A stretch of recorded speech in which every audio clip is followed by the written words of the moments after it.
శ్రీ సాయి సచ్చరిత్రం 31వ అధ్యాయం 5వ రోజు పారాయణం సోమవారం.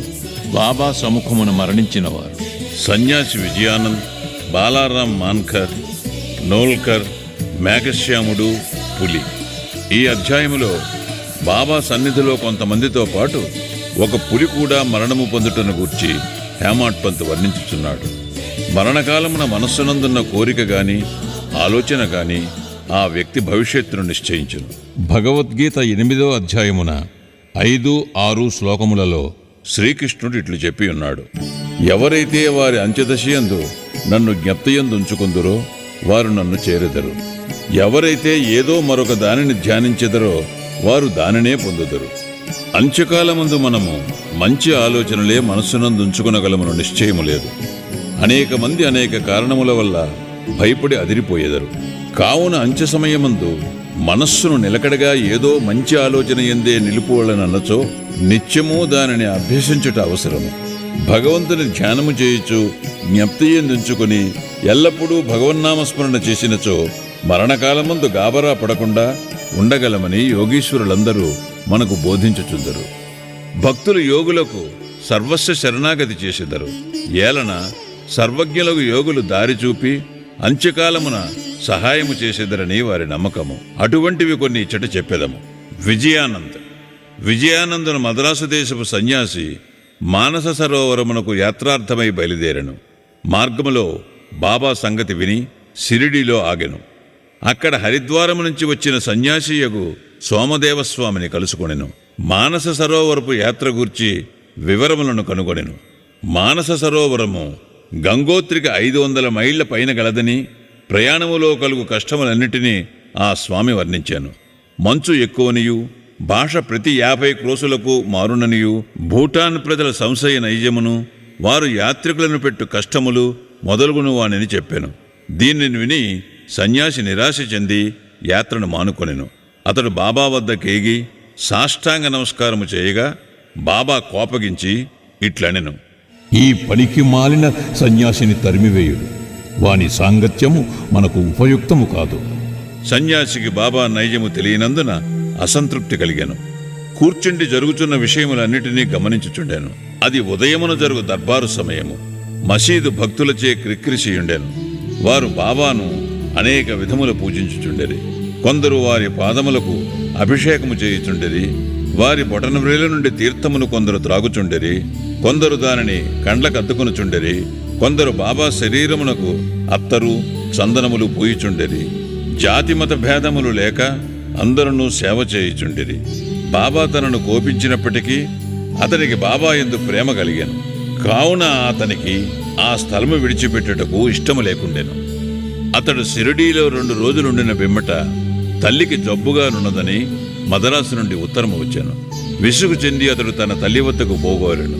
కానీ బాబా ఆజ్ఞ లేనిదే షిరిడీ విడువ లేకుండాను. ఉత్తరము తీసుకుని బాబా దర్శనమునకే వెళ్ళాను.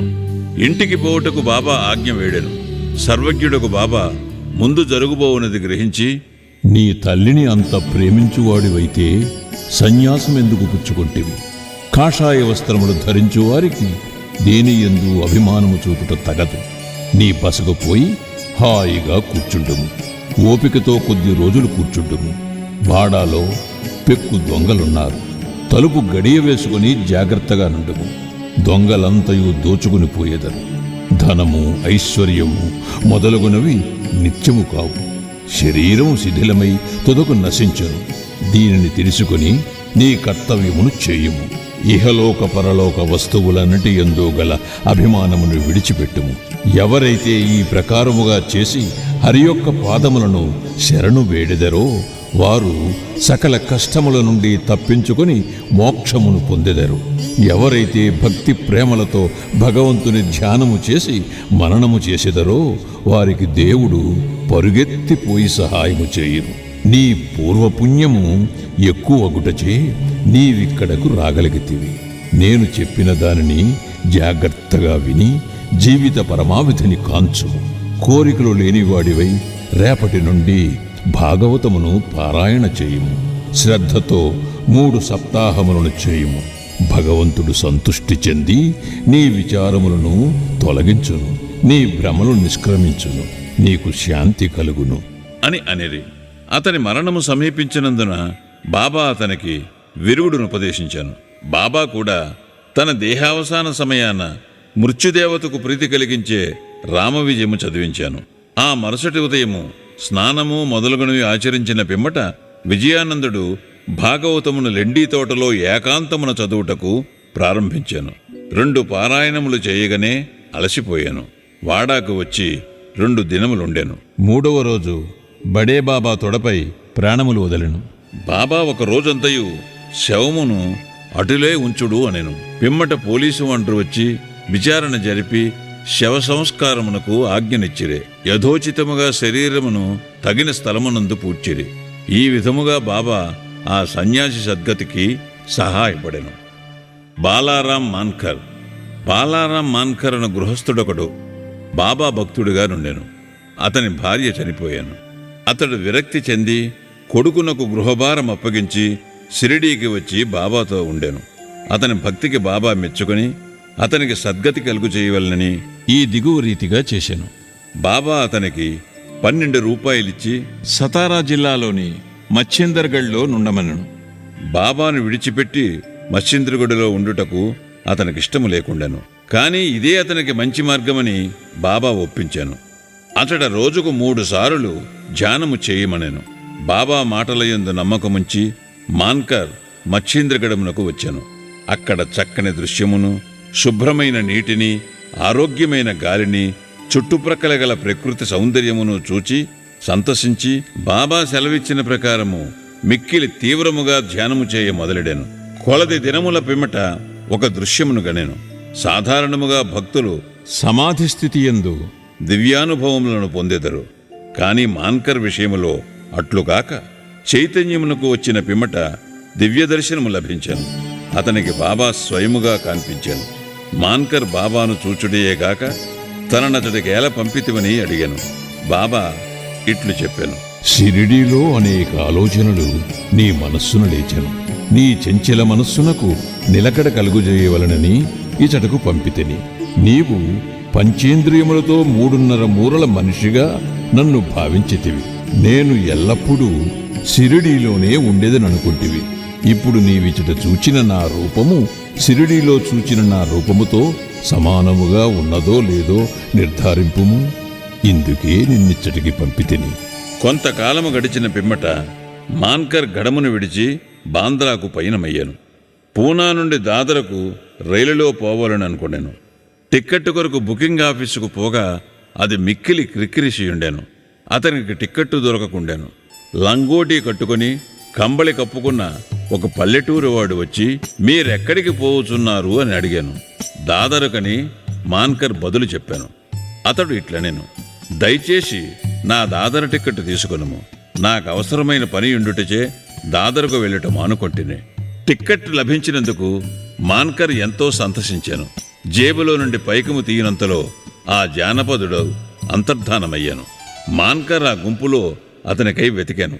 కానీ లాభం లేకపోయాను. అతని కొరకు బండి కదులునంత వరకు ఆగాను. కాని వాని జాడయే కానకుండాను. మాన్కరకు కలిగిన వింత అనుభవములందు ఇది 2వది. ఇంటికి పోయి వచ్చి తిరిగి మాన్కర్ షిరిడీ చేరాను. అప్పటి నుంచి షిరిడీలోనే బాబా పాదములను ఆశ్రయించి ఉండెను. వారి సలహాలను అనుసరించి నడుచుకునుచుండెను. తుదకు బాబా సముఖమున వారి ఆశీర్వాదములతో ఈ ప్రపంచమును విడిచినందువలన అతడెంతో అదృష్టవంతుడని చెప్పవచ్చును. తాత్యాసాహెబ్ నూల్కర్. తాత్యాసాహెబ్ నూల్కర్ గూర్చి హేమాడ్ పంత్ ఏమీయూ చెప్పి ఉండలేదు. వారు షిరిడీలో కాలము చేసినారని మాత్రమే చెప్పాను. సాయి లీలా పత్రిక నుండి ఈ వృత్తాంతమును గ్రహించితిమి. 1909వ సంవత్సరములో తాత్యాసాహెబ్ పండరీపురములో సబ్జడ్జిగా నుండెను. అప్పుడు నానాసాహెబ్ చాందోర్కర్ అచట మామల్తదారుగా నుండెను. ఇద్దరూ చాలాసార్లు కలుసుకుని మాట్లాడుచుండేది. తాత్యాసాహెబుకు యోగులందు నమ్మకము లేకుండెను. నానాసాహెబుకు వారి యందు మిగుల ప్రేమ. అనేక పర్యాయములు నానాసాహెబు నూల్కర్కు బాబా లీలలను చెప్పి షిరిడీకి పోయి వారి దర్శనము చేయమని బలవంత పెట్టాను. తుదకు 2 షరతులపై నూల్కర్ ఒప్పుకొనెను. అందులో ఒకటి బ్రాహ్మణ వంటవాడు దొరకవలను. రెండవది బహూకరించుటకు చక్కని నాగపూరు కమలాఫలములు దొరకవలను. భగవత్ కటాక్షముచే ఈ రెండునూ తటస్థించెను. ఒక బ్రాహ్మణుడు నానాసాహేబు వద్దకు రాగా అతడు వానిని తాత్యాసాహేబు నోల్కర్ వద్దకు పంపెను. ఎవరో గాని 100 కమలాఫలములను నోల్కర్కు పంపిరి. 2 షరతులు నెరవేరుటచే తాత్యాసాహేబు షిరిడీకు తప్పక పోవలసి వచ్చాను. మొట్టమొదట బాబా అతనిపై కోపగించాను. క్రమముగా బాబా అవతార పురుషుడని తగిన నిదర్శనములు తాత్యాసాహేబు నోల్కర్కు లభించెను. కనుకనతడు బాబా ఎడ మక్కువపడి తన అంత్యదశ వరకు షిరిడీలోనే ఉండెను. తన అంత్యదశలో మతగ్రంథముల పారాయణము వినెను. చివరి సమయములో బాబా పాదతీర్థము అతనికిచ్చిరి. అతని మరణవార్త విని బాబా ఇట్లనెను, అయ్యో, తాత్యా మనకంటే ముందే వెళ్ళిపోయాను. అతనికి పునర్జన్మము లేదు. మేఘశ్యాముడు 28వ అధ్యాయములో మేగుని కథ చెప్పితిమి. మేఘశ్యాముడు మరణించగా గ్రామవాసులందరూ శవము వెంట వెళ్ళిరి. బాబా కూడా వెంబడించాను. బాబా అతని శవముపై పువ్వులు చల్లెను. దాన సంస్కారమైన పిమ్మట బాబా కంట నీళ్లు కారెను. సాధారణ మానవుని వలె బాబా చింతా విచారమగ్నుడైనట్లు కనబడెను. శవమంతయు పూలతో కప్పి దగ్గరి బంధువు వలె నేడ్చి బాబా మసీదుకు తిరిగి వచ్చెను. యోగులనేకులు భక్తులకు సద్గతినిచ్చుట విందుము. కాని బాబా గొప్పతనము అమోఘమైనది. క్రూరమైన పులి కూడా వారి వలన సద్గతిని పొందెను. ఆ కథయే ఇప్పుడు చెప్పుదును. పులి. బాబా సమాధి చెందుటకు 7 రోజుల ముందు ఒక విచిత్రమైన సంగతి షిరిడీలో జరిగెను. ఒక నాటుబండి వచ్చి మసీదు ముందర ఆగెను. ఆ బండిపై ఇనుప గొలుసులతో కట్టియుంచిన పులి ఉండెను. దాని భయంకరమైన ముఖము వెనుకకు తిరిగియుండెను. దానిని 3 దర్వీషులు పెంచుచూ ఊరూరా త్రిప్పి డబ్బు సంపాదించుకునుచుండెరి. అది వారి జీవనోపాధి. ఆ పులి ఏదో జబ్బుతో బాధపడుచుండెను. అన్ని విధముల ఔషధములను వాడిరి. కాని వారి ప్రయత్నములు నిష్ఫలమయ్యెను. బాబా కీర్తి వినివారు దానిని షిరిడీకి తీసుకుని వచ్చిరి. దానిని గొలుసులతో పట్టుకుని ద్వారము వద్ద నిలబెట్టి దర్వీషులు బాబా వద్దకు పోయి దాని విషయమంతయు బాబాకు చెప్పిరి. అది చూచుటకు భయంకరముగా నుండి జబ్బుతో బాధపడుచుండెను. అందుచే అది మిగుల చిగాకు పడుచుండెను. భయాశ్చర్యములతో ప్రజలందరూ దాని వైపు చూచుచుండెరి. బాబా దానిని తన వద్దకు తీసుకుని రమ్మనెను. అప్పుడు దానిని బాబా ముందుకు తీసుకుని వెళ్ళిరి. బాబా కాంతికి తట్టుకొనలేక అది తల వాల్చెను. బాబా దాని వైపు చూడగా అది బాబా వైపు ప్రేమతో చూచెను. వెంటనే తన తోకను నేలపై 3 సార్లు కొట్టి తెలివి తప్పి కింద పడి చచ్చెను. ఇది చచ్చుట చూచి దర్వీషులు విరక్తి చెంది విచారములో మునిగిరి. కొంతసేపటికి వారికి తెలివి కలిగెను. ఆ జంతువు రోగముతో బాధపడుచు చచ్చుటకు సిద్ధముగా నుండుటచే అది బాబా సముఖమున వారి పాదముల వద్ద ప్రాణములు కోల్పోవుట దాని పూర్వజన్మ పుణ్యమే అని భావించిరి. అది వారికి బాకీ పడి ఉండెను. దాని బాకీ తీరిన వెంటనే అది విమోచనము పొంది బాబా పాదముల చెంత ప్రాణములు విడిచినది. యోగుల పాదముల కడ వినమ్రులై ప్రాణములు విడిచువారు రక్షింపబడుదురు. వారెంతో పుణ్యము చేయనిదే వారి కట్టి సద్గతి ఎట్లు కలుగును. శ్రీ సాయినాథాయ నమః. 31వ అధ్యాయము సంపూర్ణము. సద్గురు శ్రీ సాయినాథార్పణమస్తు. శుభం భవతు.